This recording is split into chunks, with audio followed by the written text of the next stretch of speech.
Assalamualaikum warahmatullahi wabarakatuh. Selamat sore, Lob Sumawe Podcast Pak Ulis. Hari ini kita kembali lagi untuk melihat-lihat keunggulan potensi-potensi dari industri kecil kita atau UMKM kita yang ada di Kota Lok Sumawe. UMKM itu memang sebuah usaha yang dibangun dari nol, dibangun dari kecil, punya ide-ide kreatif yang perlu didukung, baik itu didukung oleh pemerintah daerah dan juga oleh masyarakat Kota Lok Sumawe. Dan hari ini saya berkunjung ke tempat salah seorang pengrajin dan usaha kecil yang ada di Kota Lok Sumawe, dan beliau ini ada beberapa produk-produknya yang punya nilai yang bisa dikembangkan di Kota Lok Sumawe ini, bukan untuk daerah kita saja pemasarannya, tapi bisa untuk ekspor. Selamat siang Ibu Nanda ya Bu ya. Jadi selamat siang Bu, kita ketemu lagi. Kebetulan kita coba untuk berbincang-bincang mengenai usaha Ibu ini. Ini usahanya apa ya Bu? Baik, terima kasih Pak. Pada saat ini kita sedang membuat ada produk-produk, beberapa produk yang kita buat. Salah satunya adalah sabun natural, Pak. Sabun natural. Sabun natural. Ya. Jadi konsepnya ini kita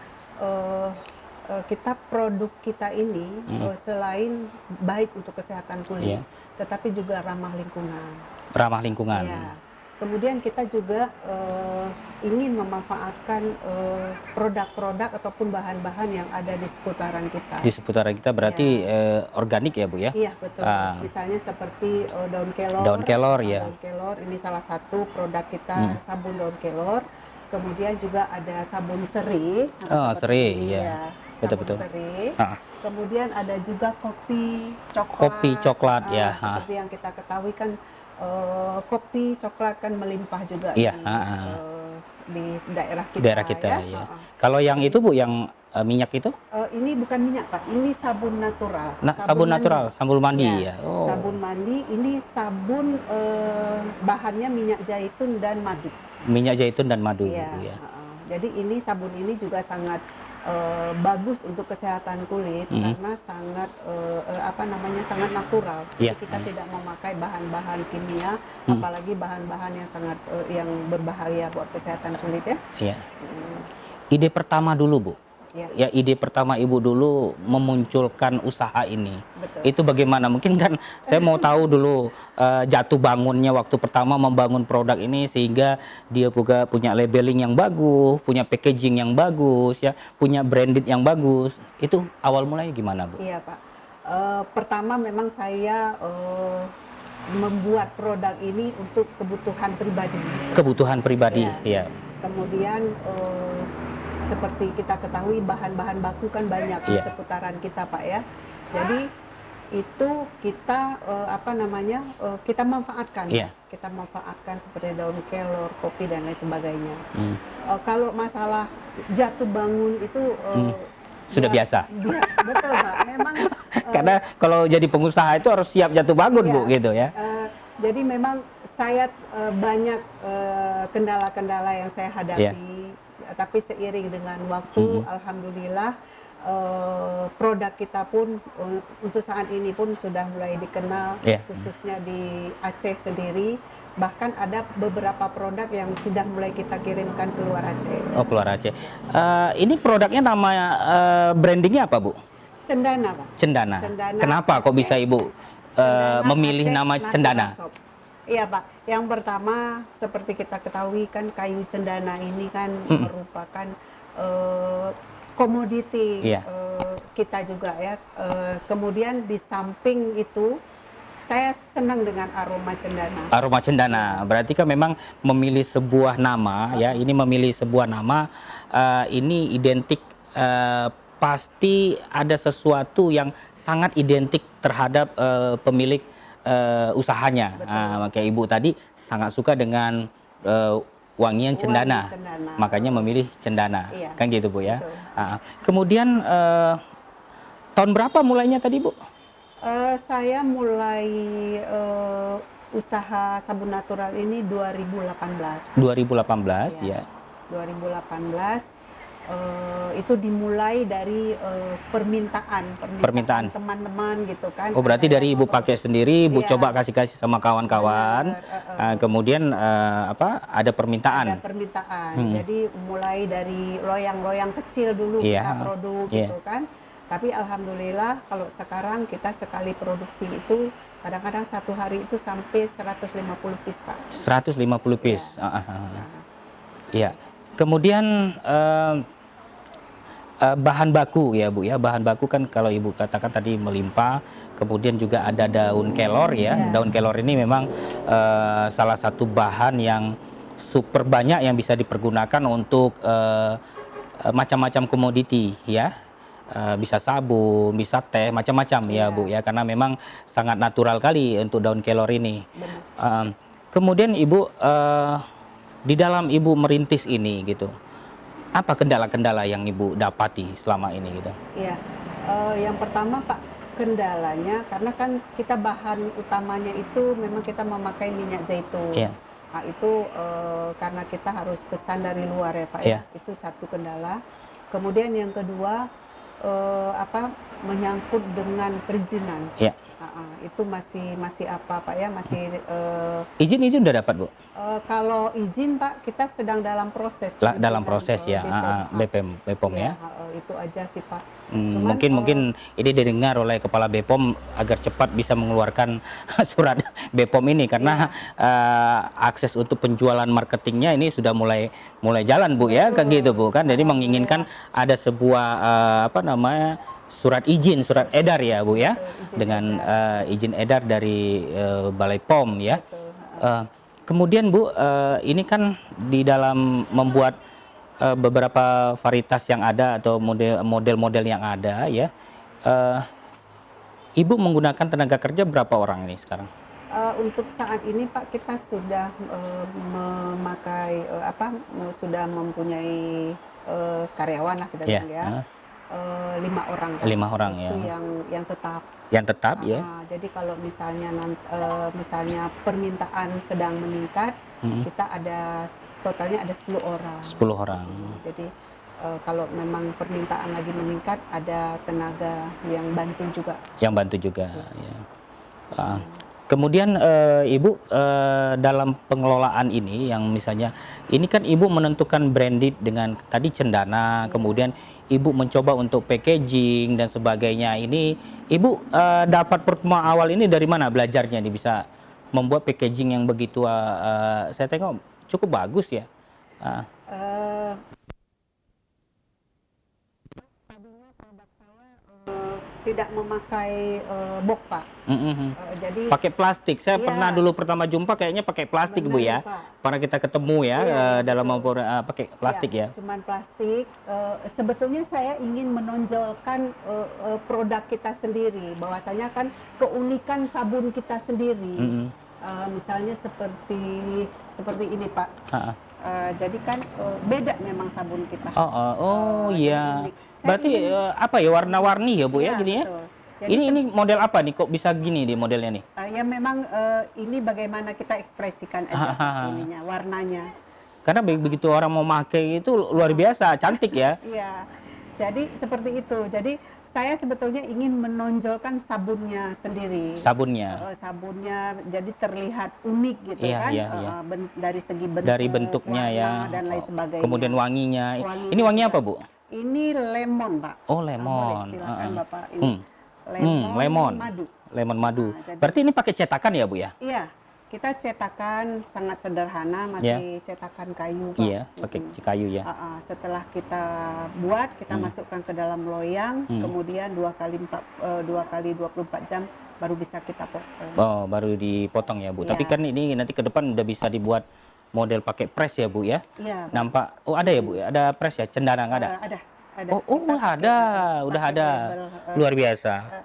cendana ya. Jadi industri kecil ini luar biasa ini. Tinggal kalau di Loksmawe ini kalau pemerintah daerah bisa bisa melihat ini sebagai peluang untuk menciptakan pabrik mini ya untuk usaha kecil, saya rasa ini udah cocok ini punya ibu ini, ya.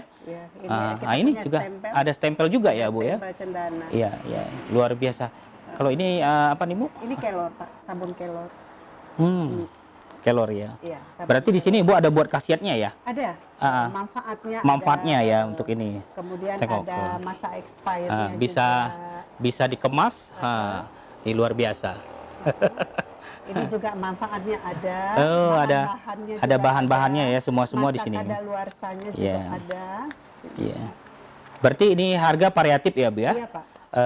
Perkiraan harga berapa Bu? Sekitar berapaan?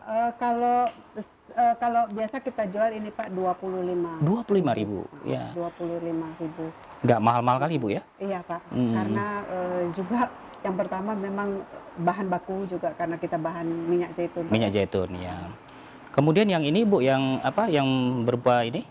Ini adalah sabun liquid soap. Liquid soap ya. Jadi Castel honey. Jadi ini dari madu ya. Iya. Madu apa nih Bu? Dari madu hutan Pak. Oh, madu hutan ya, madu hutan ya. Jadi kita. Ini berbentuk liquid. Ya.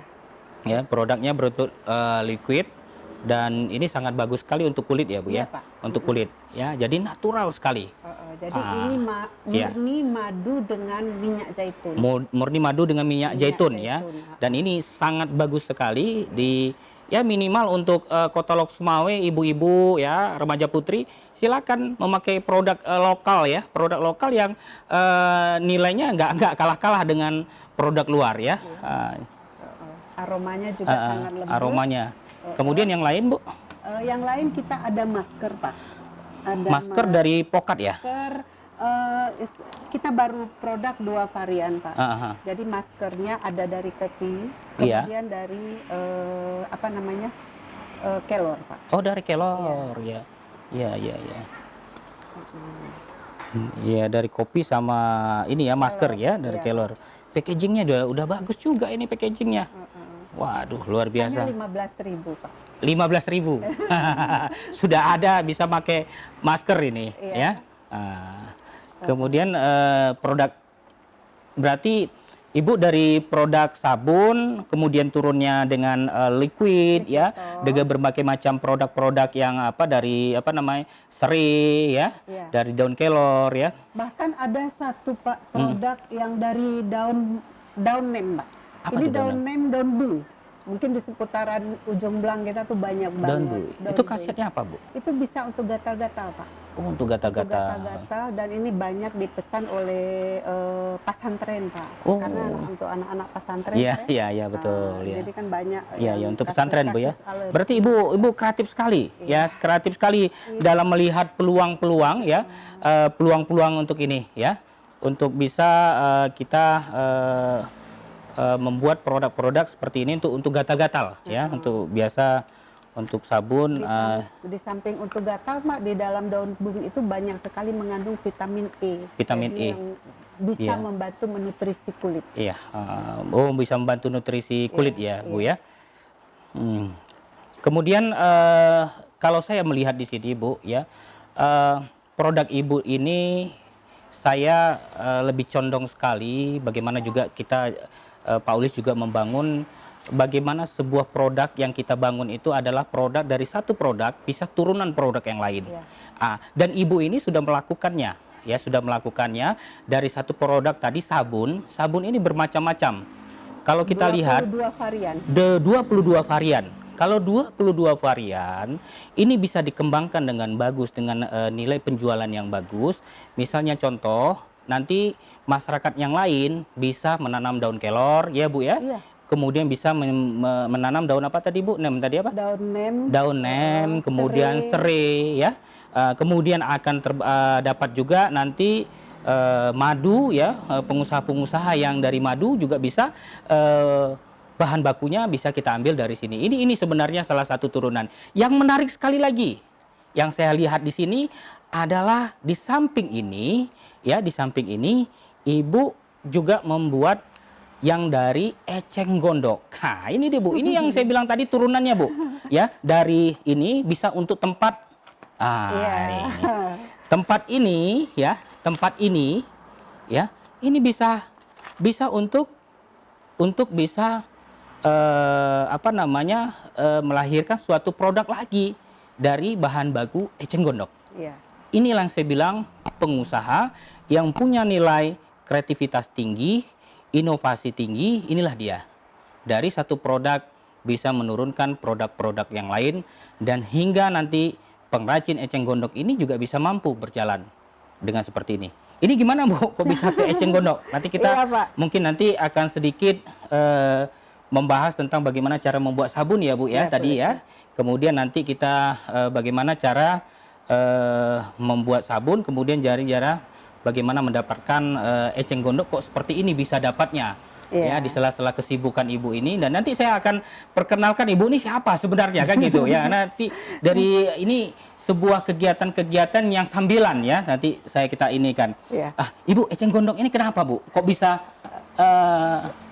idenya timbul ini eceng gondok Ibu tampilkan ini? Iya.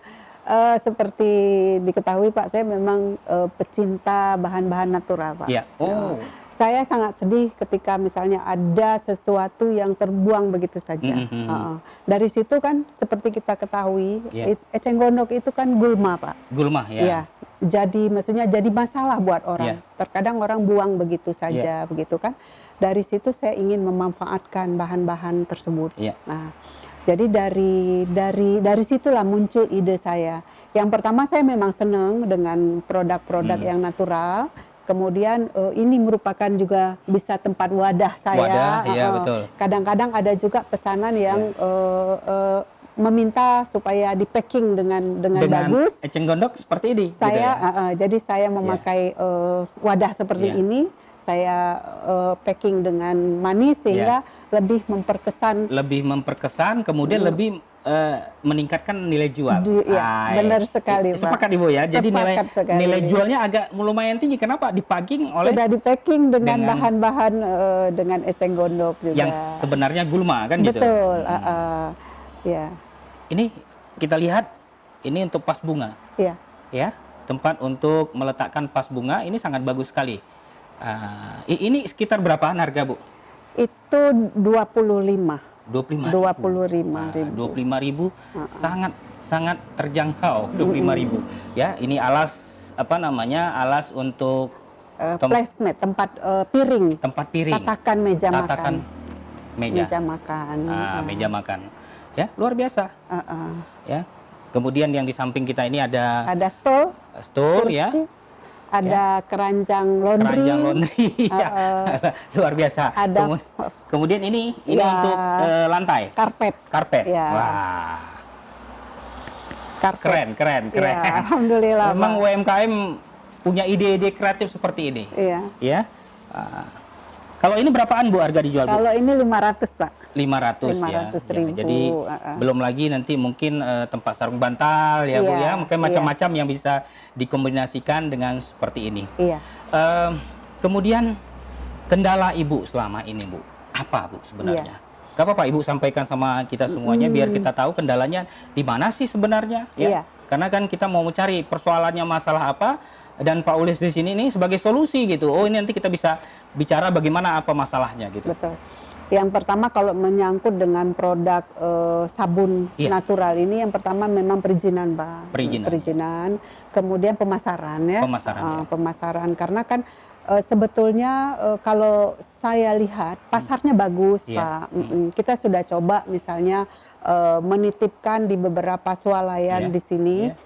Itu pasarnya bagus, Pak. Tapi karena saya sadar bahwasanya produk saya ini belum legal untuk saya tempatkan di swalayan, jadi saya tidak terlalu yang ini sekali lah begitu. Jadi proses penjualan saya masih secara online. Berarti penjualannya belum secara maksimal. Betul. Ibu masih melakukan pemasarannya saya rasa masih 10% Ibu betul. Mempromosikan produk ini padahal sudah diterima dengan luas tapi karena belum lagi izin lagi dalam prosesan ya.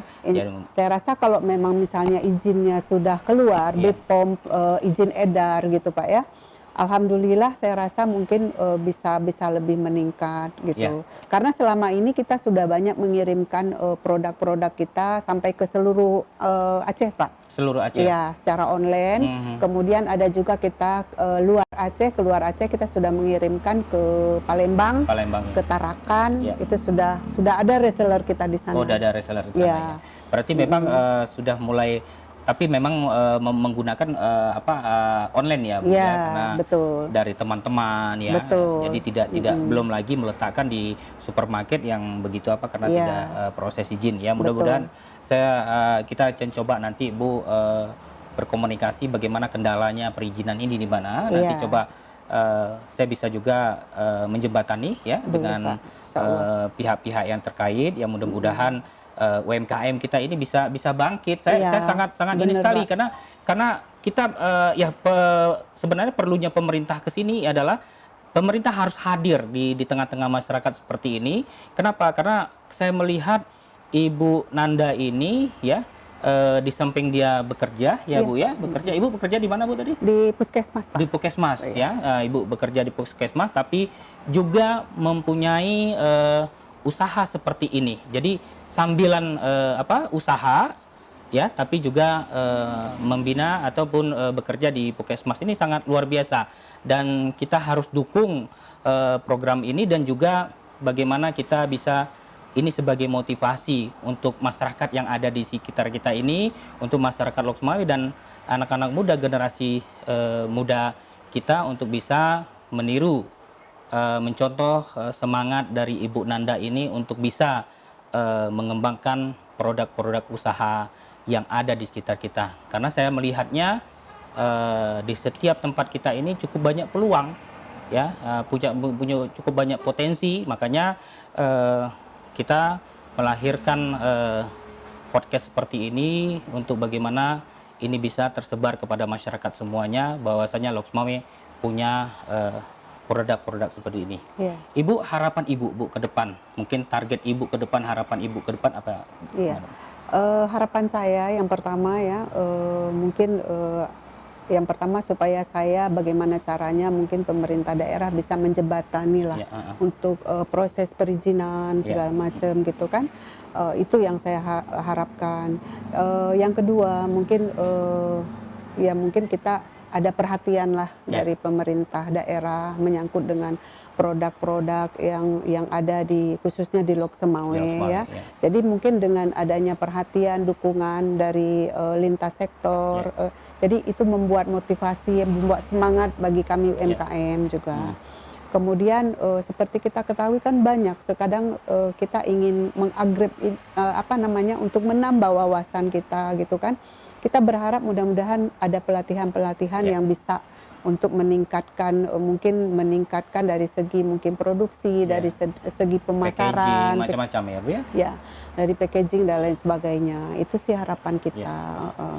Kemudian pesan Ibu kepada generasi muda atau pemula yang ingin usaha semacam ini ataupun usaha yang lain, apa, Bu, pesan Ibu atau kiat-kiat Ibu, karena Ibu sudah memulainya dari tadi, kalau saya lihat tadi dari untuk kebutuhan sendiri gitu ya. Yang penting gini, kita setiap memulai usaha itu yang penting kita jangan takut gagal. Kita coba aja, coba terus supaya kita bisa bisa kita kembangkan apa yang kita hasilkan begitu. Jadi jangan takut gagal. Jadi kita terus belajar. Seperti saya kadang-kadang saya belajarnya, Pak, maksudnya kita belajar sendiri ke Jakarta, Surabaya. Jadi ingin mengembangkan ilmu begitu. Itu sih, Pak. Baik, Ibu Nanda, kita bagaimana tadi cara membuat sabun, nanti kita lihat sedikit, nanti kita ke dapur produksi Ibu lah sedikit melihat-lihat. Boleh, Pak. Boleh. Ya, jangan kemana-mana, ini kami lagi menuju ke dapur produksinya Cendana. Ya, sahabat mulia, karena tadi kita ke dapur apa namanya cendana, tapi karena kita lebih bagus ini kita lengkapin semua seminain dan tempatnya juga sudah komplit alat-alatnya, dan kita akan coba sedikit mengetahui bahan-bahan pembuatan dari sabun cendana ya Bu ya. Silakan Bu. Oke, mungkin pertama-tama terima kasih Pak ya atas waktunya. Di sini kita masih memakai alat sederhana Pak.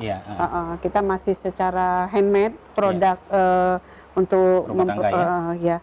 Jadi yang pertama kita memakai alat pengaman diri Pak. Handskun, kemudian celemek, kemudian masker ya. Kemudian ini bahan-bahannya Pak. Yang pertama minyak zaitun. Minyak zaitun. Kemudian ada minyak kelapa. Kemudian ada NaOH Pak.